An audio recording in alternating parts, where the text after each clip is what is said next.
Oi gente, eu sou a Ellen e seja muito bem-vindo ao meu canal. No vídeo de hoje eu vou abordar com vocês um assunto um pouco diferente do que eu falo geralmente. Eu acabei de passar por um processo de congelamento de ovos e eu gostaria de dividir como é que foi essa experiência e como é que foi esse processo para mim. Então é isso, bora começar esse vídeo? Então, ano passado, em 2021, eu fui à procura de uma médica que fosse especialista em medicina reprodutiva, tá? Na época eu tinha 34 anos, não tinha e ainda não tenho planos para ter filhos, e eu queria saber quais eram as opções que eu tinha. Então, na época eu realizei uma série de exames, tá? Dentre eles, um exame que é chamado exame antimoleriano, que serve para verificar a reserva ovariana. Então, na época, o primeiro exame que eu fiz, ele veio com uma quantidade baixa, né? Considerando a média das pessoas da minha idade. Eu fiz uma pausa no anticoncepcional e repeti esse exame em 3 meses, porque a médica então me explicou na época que o uso do anticoncepcional, ele pode mascarar então o valor real do antimoleriano. A tendência é que fazendo a pausa desse anticoncepcional, o antimoleriano viesse maior. Só que isso não aconteceu. Fazendo a pausa no meu anticoncepcional, o meu antimoleriano, que já era baixo, caiu pela metade. Então, se chegou à conclusão que, se eu não tinha plano para ter filhos, era realmente uma opção muito viável fazer o congelamento de ovos para me dar opções futuras de ter um bebê saudável. Acho importante relatar aqui para vocês que já na primeira consulta que eu fiz com a médica, ela relatou que o peso seria um problema para mim durante essa coleta de óvulos, né? Num primeiro momento eu não fiz muitos questionamentos a ela sobre isso, mas mais pra frente eu sentei e conversei com ela para entender o porquê disso.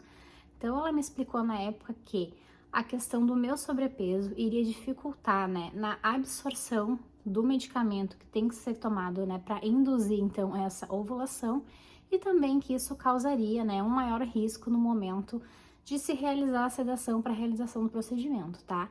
Mas nada que fosse um fator impeditivo para a realização. Na época, a médica me sugeriu tomar umas insulinas que se tem, que são muito utilizadas na perda de peso. Eu, com uma certa relutância, resolvi tomar, pensando, né, em todo o benefício que isso poderia trazer para esse processo, mas infelizmente eu sou uma das poucas pessoas que é alérgica a esse medicamento, né? Tomando essa insulina, eu descobri que eu sou alérgica, então eu tive que pausar, né? Tive que parar de tomar esse medicamento e eu comecei a fazer uma dieta porque qualquer coisa que eu perdesse, né, de peso, já ia melhorar, né? Já ia facilitar, vamos dizer assim, esse processo para retirada dos óvulos. Então, tendo em mãos o resultado desse segundo exame antimoleriano, que deixava minha reserva muito, mas muito abaixo de uma pessoa da minha idade, eu acabei me decidindo por fazer o processo de congelamento de óvulos, né? Então, a minha primeira coleta eu acabei realizando ano passado, ainda quando eu tinha 34 anos, tá? E foi um processo bem demorado. Eu fiquei quase 20 dias em indução do medicamento para conseguir fazer a coleta desses óvulos, tá? Nessa primeira coleta, eu consegui coletar 7 óvulos maduros que foram congelados. Mas, gente, um fator importante de ser falado é que existe uma quantidade mínima desejável de óvulos, tá? Então, para que a gente consiga fazer 2 tentativas futuras, né, de implante desses óvulos para ter sucesso, se estima que a gente deva ter congelado em torno de 15 óvulos. 15 óvulos seria um número ideal. Então, na minha primeira coleta eu consegui apenas 7, eu precisaria no mínimo fazer uma nova coleta para tentar coletar mais óvulos, para garantir que futuramente eu conseguiria ter umas 2 tentativas para engravidar. Então, no início de janeiro deste ano, eu comecei a fazer uma nova indução, comecei a tomar os medicamentos para poder realizar a coleta, mas no meio do caminho eu acabei pegando Covid. Faltavam menos de 5 dias, né, para chegar a data de coleta. Então, como eu peguei Covid, eu acabei perdendo todo o tratamento que eu tinha feito até então. Infelizmente, não pude coletar os óvulos e tive que me reprogramar novamente para fazer uma nova coleta.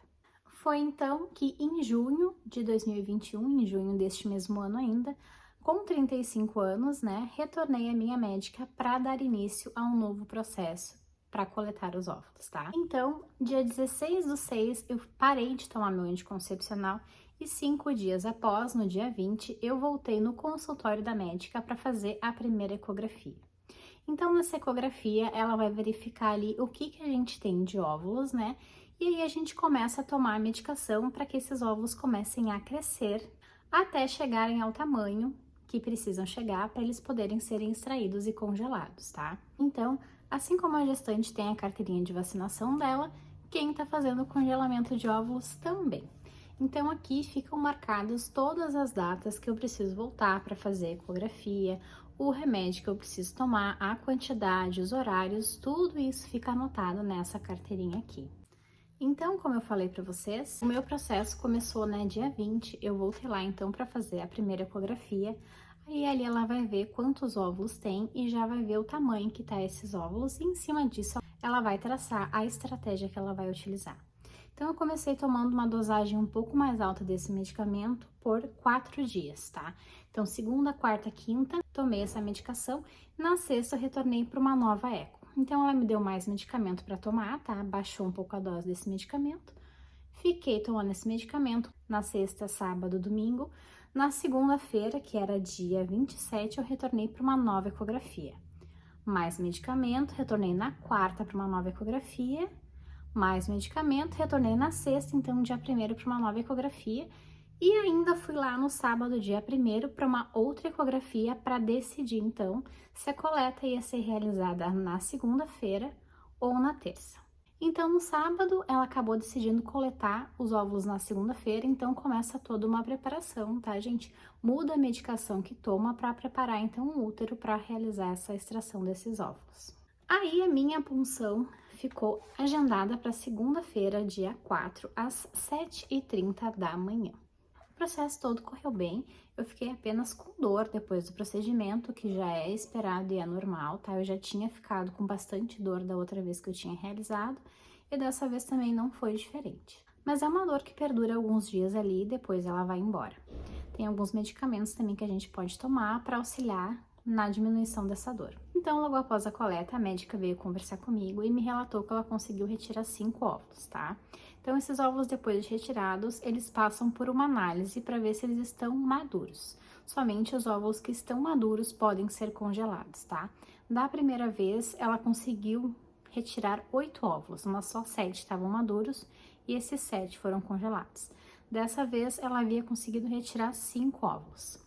No final do dia, ela me ligou dizendo que os 5 óvulos estavam maduros e então a gente tinha totalizado 12 óvulos congelados. Então, apesar de 12 óvulos ser um número um pouco menor do que aquele desejado, que seria de 15, ela me disse que esses 12 óvulos são suficientes, né? Que eu não precisaria passar por um novo processo de coleta. Acho que eu não deixei bem claro no início, né, gente, que essa baixa reserva do antimoleriano não significa necessariamente que futuramente eu não vá conseguir engravidar, né, quando eu quiser. Significa que eu posso ter uma maior dificuldade para isso, né? Mas caso o esperma do parceiro seja bom, nada impede, né, também que essa gravidez aconteça de uma forma natural, sem necessitar desses óvulos congelados, né?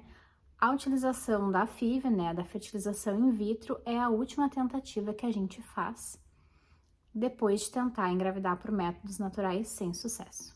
Então, por que você precisa de um número tão grande assim de óvulos, né, gente? Para futuramente tentar ter, então, uma gravidez via fertilização in vitro, né? Porque ao longo desse processo não são todos os óvulos que vão conseguir ser fertilizados, né? Então, à medida que tu vai inserir esse esperma dentro desse óvulo, alguns óvulos já vão se perder nesse meio do caminho, né? Parece que até 50% dos óvulos já pode se perder somente nesse processo, né? Então, vamos supor que você tenha 10 óvulos, né? Ao colocar o esperma do seu marido, do seu parceiro ali, já se pode se perder até 5 óvulos nesse processo. Depois tem que ver, né? Porque não necessariamente o esperma que vai ser implantado ali vai efetivamente fecundar esse óvulo e tá pronto para implante, né? E então depois os óvulos que sobraram, né? Aonde o esperma foi implantado com sucesso, é esse que vai ser implantado então na mulher. E isso também não necessariamente, né, a gente vai dizer que esse implante vai dar certo, né? Então por isso que é importante ter quantidade para tentar assegurar essa gravidez futuramente. Esse processo como um todo, gente, é um processo que é bem caro, tá? A gente tem um custo com a médica, das consultas, uma série de exames que precisam ser realizados, né, para que o processo seja feito, exames de sangue, exames para comprovar que você não tem zika. Se você não tem as vacinas do Covid hoje em dia, tem que fazer um teste também de Covid, tá? E além disso, tem o valor que a gente paga para a médica fazer então depois a retirada desses óvulos, tem o valor do anestesista, tem o valor da clínica ou do hospital onde o processo vai ser realizado e o valor do medicamento, gente, que é bem caro, que teve um reajuste aí bem salgadinho, tá? Os mesmos medicamentos que eu comprei agora, que eu utilizei no início do ano, tá? Teve mais de 50% de aumento. Então, assim, vai bastante dinheiro. Você precisa se organizar financeiramente para isso, né? E além disso, né, depois tem uma mensalidade que é paga por semestre para deixar esses óvulos congelados também. Então, gente, esse aqui foi o meu relato do meu processo de congelamento de óvulos. Expliquei para vocês, então, os motivos que me levaram, né, a tomar essa decisão e tentei explicar para vocês da melhor forma possível como é que esse processo ocorreu como um todo. Se mesmo assim você tiver alguma dúvida, deixa aqui embaixo para mim nas perguntas que eu respondo para você. Então é isso, se você gostou desse vídeo, deixa um joinha, compartilhe com seus amigos e se inscreve no canal para ver mais conteúdos como esse. Um beijo e até o próximo vídeo. Tchau!